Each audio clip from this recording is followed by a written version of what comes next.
The Real Housewives of Orange County alum Vicki Gunvalson is opening up about how a recent infection could have turned deadly when she experienced stroke-like symptoms due to pneumonia that turned into sepsis. Gunvalson, 62, was diagnosed with a sinus infection before embarking on a family vacation to Europe in early August. She was prescribed antibiotics, but upon her return home, she suddenly experienced amnesia and symptoms that resembled a stroke. She sought treatment twice, and during the second trip to the hospital is when they realized the infection had become potentially deadly. Now resting at home, Gunvalson is recalling the chilling diagnosis a medical professional ultimately delivered about her condition on the latest episode of her podcast, My Friend, My Soulmate, My Podcast. I said, did I hear this right, that I had a 10 to 20% chance of survival? The former Bravo star shares, recalling a conversation she had with a medical professional. That's when she learned, yes, the sepsis that went to your body is deadly, and you survived it. And so you're going to be okay. It's just going to take a while.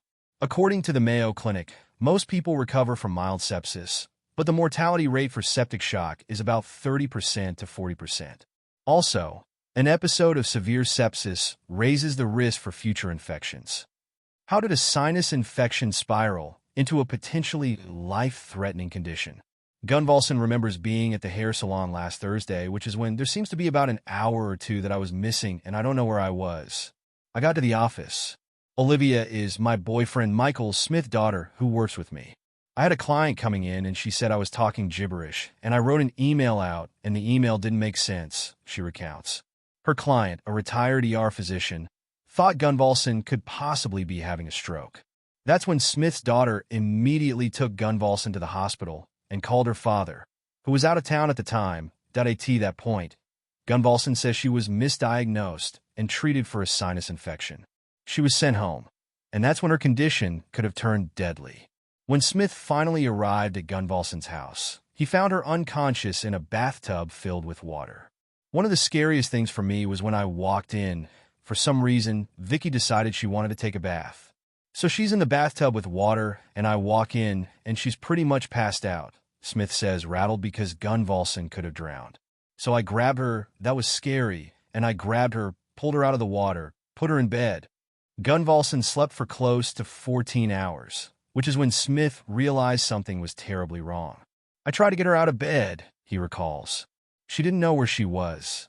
Alarmed, Smith rushed Gunvalson back to the hospital, which is when she was admitted and diagnosed with pneumonia. She had a massive infection. It was actually sepsis, but it was pneumonia, he says. The way they explained it is that when your body is fighting that big of an infection and that dangerous of an infection, your whole body attacks it. The infection also impacted her brain function. So I have pneumonia, which I've never had pneumonia in my life. My right lung is pretty compacted with junk, Gunvalson notes, adding that she's still lethargic. Just don't have energy. After being pumped with antibiotics and steroids and under watchful care at the hospital for several days, Gunvalson was released. However, she's still not completely out of the woods. I'm having a hard time getting it up, so that's my biggest thing, Gunvalson says, admitting she's still very weak. The OG of the OC credits Smith's daughter for saving her life. I really believe I had guardian angels with me with Olivia and Michael, and my friend Tina was there and just getting me care, Gunvalson notes.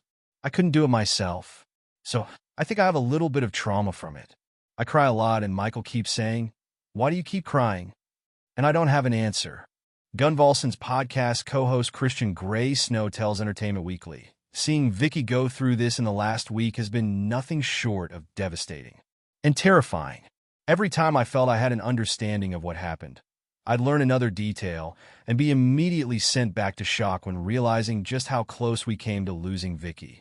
Her podcast producer Pat Safford, who is also the director of RHOC Media, described it as a scary situation, adding, "Everyone at RHOC Media and I are praying for Vicki and her family and are very grateful she's going to be okay. We love Vicki."